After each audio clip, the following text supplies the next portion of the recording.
Hey, my name's James Nicholson. Welcome to my YouTube channel. In this video, I want to talk about house prices are getting more affordable at the fastest rate in decades. Now, I know when I say a statement like that we're going to get absolutely hammered in the comments saying house prices are unaffordable. People just can't afford them.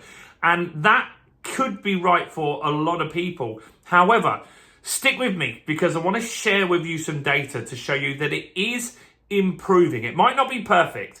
The only real solution that we've got to get house prices affordable is the government to build more properties. We need 300,000 properties built in the UK every single year. We've never hit that target for a long time. And that means that house prices will be difficult to afford for a lot of people.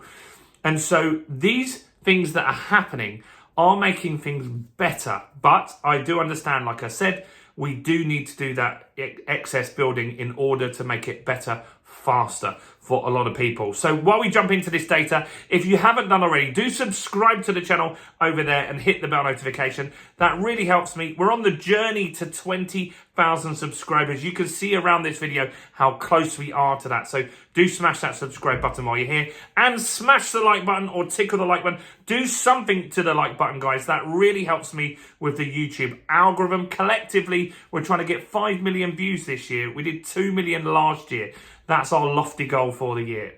So what's going on to improve house prices, or not necessarily prices, but affordability? Well, what's gone on in the last few years actually made houses less affordable. So we had the pandemic, then the government turned on the money printer and printed money for bounce back loans, for furlough schemes. Cost of goods got really expensive as it was hard to move stuff. Energy prices went up and inflation really hit us in the last 12 months. We peaked inflation at 11.1%, I think it was. And that meant the Bank of England had to step in and do something. Now, how they deal with inflation, they don't have many tools that they can use. And one is to increase interest rates. That then puts stress on people to borrow money, makes it harder to borrow money. It means that maybe they should spend less, that's their goal. And they want to push us close to a recession, but not into a recession in order to crush inflation. So they put the interest rates up 14 times in a row, which was really difficult for a lot of people. That made affordability even worse, because if you were a buy-to-let landlord, as an example, and you were paying interest only, you could have got a 2% rate, and every £100,000, that means you'd pay £2,000 back in a year. Then the rates went to 6%. That meant that you'd pay £6,000 back in a year, which is 3 times.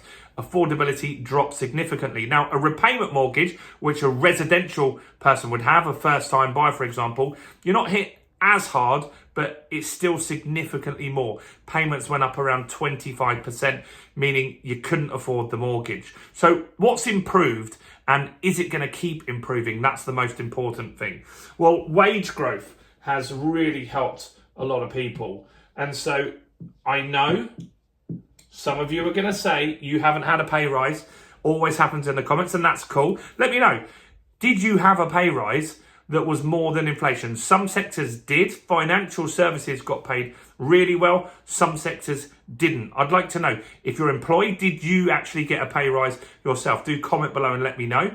And if, you don't have to let me know your salary, but let me know roughly how much was it? Was it 2%, 4%, 6%, 8%? It'll be interesting to see. But wage growth has actually gone up, and it's more than the rate of inflation at the moment. So that's getting people to catch up with those lost few years. Now, some data sources are saying house prices dropped last year. So we go with the nationwide data that we've got. Nationwide said that house prices dropped 1.8%. That makes a difference, right? So if the house price is cheaper, you don't need to borrow so much. You don't need that many of a multiple of your earnings in order to achieve it. So that's good news. House prices did drop a little bit. Now, some of you in the comments are going to say house prices are down way more. Not actually, because maybe asking prices are down. Some of you might be seeing asking prices down. This is sold prices, completed listings. And that average with nationwide 1.8%. Next, interest rates. A year ago, they were crazy high. And so you would look at a rate, you wouldn't see it below 6%. Some were 7, some were 8. I saw someone on Question Time or something like that was a snippet used on social media, and they were talking about a 10% interest rate. That has dropped massively this year, particularly the back end of 2023. This year, 2024, is also dropping, and you can get rates now of 4%. So that's possible.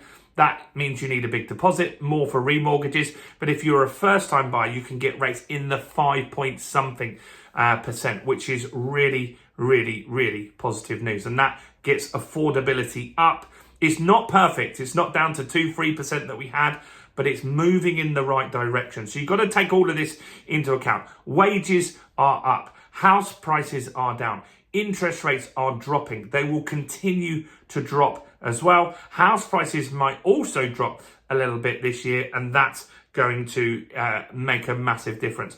One other motivation for people to actually buy now is rents on average are up 6.2%. That's a significant jump. That's more than inflation. In fact, I've seen in some of the areas I deal with, so I invest in Dorking in Surrey, Hastings, London and Doncaster. All of those, I've seen rents going up more than 10% in those areas, particularly Dorking and particularly Doncaster. Rents increase significantly in those areas. Now, what does that mean? That means that people are more motivated not to wait, not to keep saving, because there are some people that want to buy a house, they're waiting for prices to go down, they're waiting to save a little bit more deposit, but it motivates them if their rent goes up significantly to actually pull the trigger and go and buy a property. So that really helps them move forward as well. So look, this isn't perfect by any means. It needs to be better. And like I said at the beginning of this video, the only real way to sort the housing crisis in the UK is to build more properties. We've got tons of empty commercial units, tons of empty offices. We don't need necessarily more buildings. Of course, we do need some, but we could convert stuff that's not used into flats and accommodation that people could use, and that will make a massive difference to people's affordability. It's a supply and demand thing. We don't have enough supply of property. We have more people coming in from immigration. We have more people that are living longer. The country is getting more and more crowded. And if we don't build enough properties, this will just continue. House prices will just keep going up at record rates. Rents will continue to go up at record rates. So this is some sort of respite. And if you time this well, if you wait for the market, maybe if the market goes down another 2% and you get another pay rise at work and the interest rates come down a little bit more, then you've got a triple whammy there that's really going to help you invest in that first property.